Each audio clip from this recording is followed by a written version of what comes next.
สวัสดีครับพบกันคลิปนี้นะครับผมตอนนี้ผมจะพามาเก็บมะม่วงไข่พี่น้องนะครับ เพราะว่ารู้สึกว่ามะม่วงตอนนี้เริ่มสุกเยอะนะครับมะม่วงไข่อยู่บ้านเอิญมะม่วงไข่โอ้ยหน่วยบักใหญ่เลยด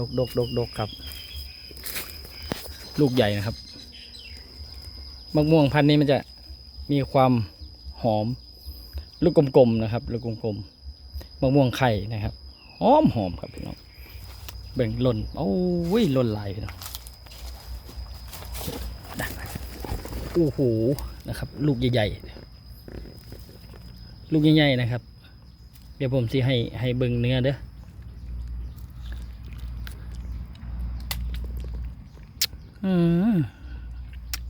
หวานเจี๊ยบ